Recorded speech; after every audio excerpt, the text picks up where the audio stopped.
El día de ayer estuvimos viendo las definiciones de precisión y exactitud.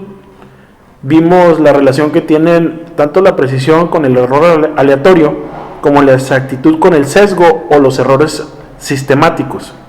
Vimos que el desarrollar repeticiones pudiera aminorar lo que viene siendo el riesgo, el error aleatorio, y con lo que respecta a la exactitud pudiera hacer la comparación de dos métodos, pero estos tendrían que no tener errores significativos, porque si tuvieran errores significativos alterarían la exactitud.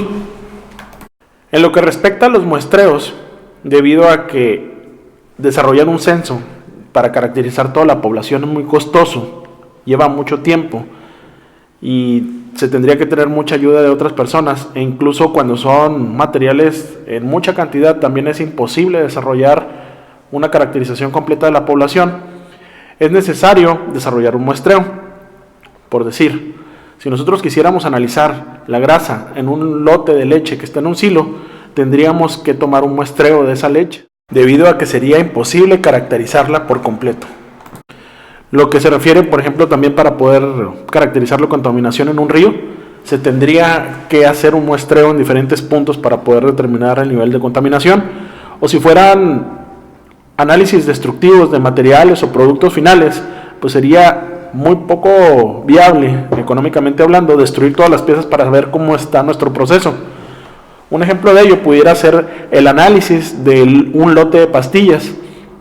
Como se va generando la producción, se pudiera establecer un muestreo sistemático en el cual se pudiera estar analizando la décima pastilla que se esté generando por ese producto, por ese proceso, en el cual la población sería el lote, la variable sería el peso a medir, y lo que viene siendo los valores de cada uno de los pesos que se obtuvieron, así como los datos serían el conjunto de los pesos obtenidos. Entonces, un muestreo aleatorio o muestra aleatoria es un procedimiento de selección de un individuo dentro de una población, pero ese individuo tiene que tener las mismas posibilidades de ser elegido como cualquier otro miembro de esa población, para que éste realmente tenga un procedimiento aleatorio de selección. En lo que respecta al muestreo sistemático o pseudoaleatorio, este debe de partir de una k-enésima, tener un proceso sistemático de selección, es decir, iniciar con un proceso aleatorio de inicio y seguir estableciendo intervalos o estar estableciendo número de individuos de producción posteriores a la muestra. Por decir, como se decía en las pastillas, tomar una muestra cada 10 pastillas o cada 10 tubos que se estén produciendo, o tomar una muestra cada hora o cada 5 metros de tubo, o en cada nodo de proceso, o en cada nodo de una malla para muestrear, por ejemplo, un sitio contaminado, o, como se decía, una pastilla por cada 100 producidas. Por otro lado, también tenemos las muestras a granel. En sí, cuando no se tiene la posibilidad de identificar de forma rápida o adecuada las unidades, en el caso de cemento, yeso, llantas trituradas, leche en polvo, o la pureza, por ejemplo, de un elemento o de un compuesto, pudiera ser sodio, o pudiera ser celulosa, o en fin, se tendría que tomar la decisión de tomar varias muestras en diferentes partes de la superficie o del montón de cemento, que muchas veces los apilan de forma piramidal para poder tomar una muestra más homogénea, y de diferentes puntos a lo alto del montón, al medio del montón y al final del montón, o decidir cuartear de acuerdo a ciertas normas de muestreo hasta de residuos. Muchas veces hay que establecer hasta repeticiones del mismo análisis de los puntos. Esto nos permitirá minimizar el error.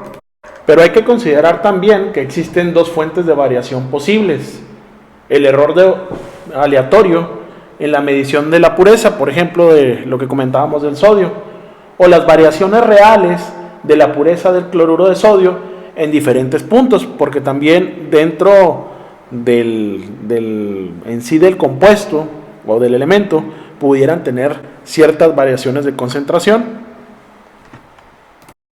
sobre todo en la condición a granel. Como ya lo habíamos visto anteriormente, existen variables que son dependientes e independientes, que en sí son valores o se pretende registrar valores, y ese registro de valores nos dan conjuntos de valores que son datos.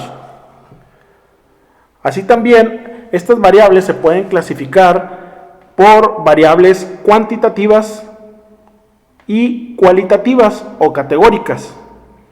Las cuantitativas, a su vez, se subdividen en discretas y continuas.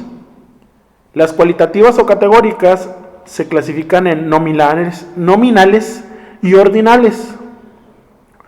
Un ejemplo de variables cuantitativas discretas pudiéramos decir que son los voltajes medidos en un circuito o en una corriente. A estos valores generalmente se les puede sacar una media. Se caracteriza por tener fracciones o decimales.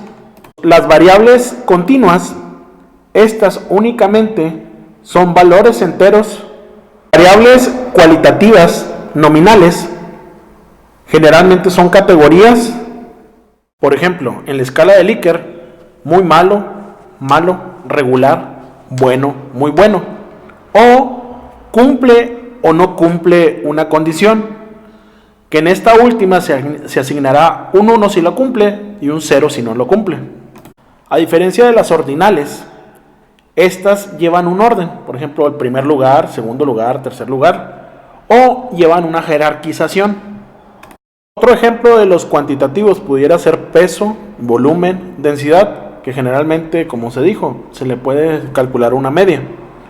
O de los ejemplos de B, cualitativos, el color, el sabor, la textura, las categorías de Likert, las cantidades o porciones, porcentajes de cada individuo.